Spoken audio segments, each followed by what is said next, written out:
Der var engang en løve, der regerede i skoven.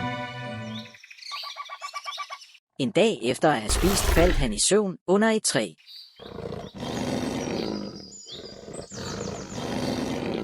En lille rotte så det og tænkte, at det ville være sjovt at lege med det.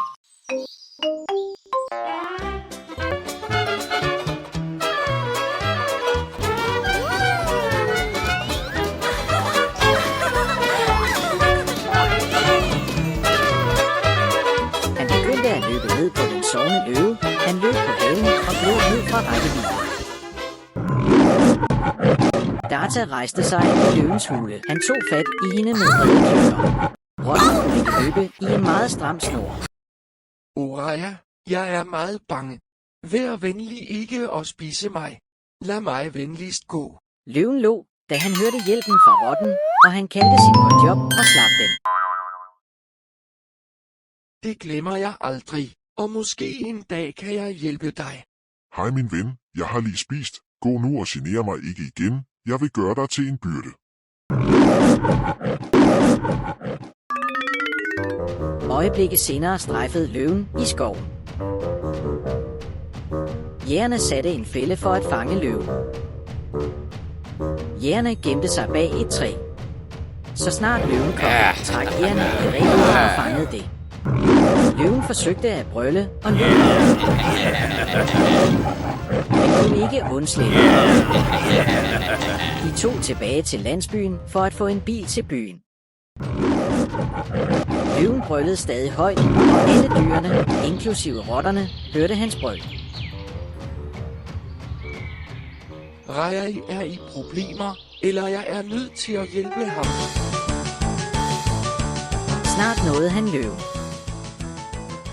Bare rolig, jeg forlader dig. Og han gik op i nettet og begyndte at skære rebet over med sine skarpe tænder.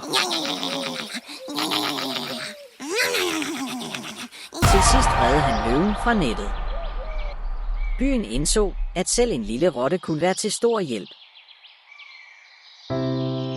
Den med hvem, at du har reddet kongens liv. Nu vil jeg ikke genere dig.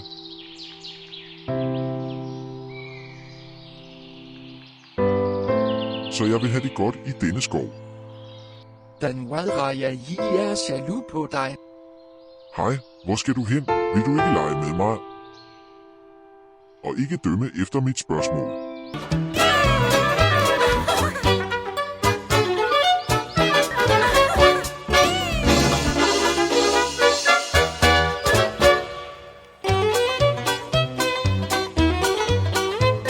Rotten hoppede på løvens ryg og blev inden for dens rækkevidde.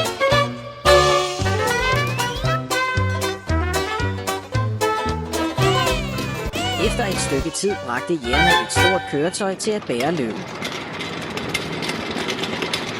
Løven og musen så på dem og begyndte at løbe efter dem. Da jægerne så dem, blev de bange og løb tilbage til landsbyen.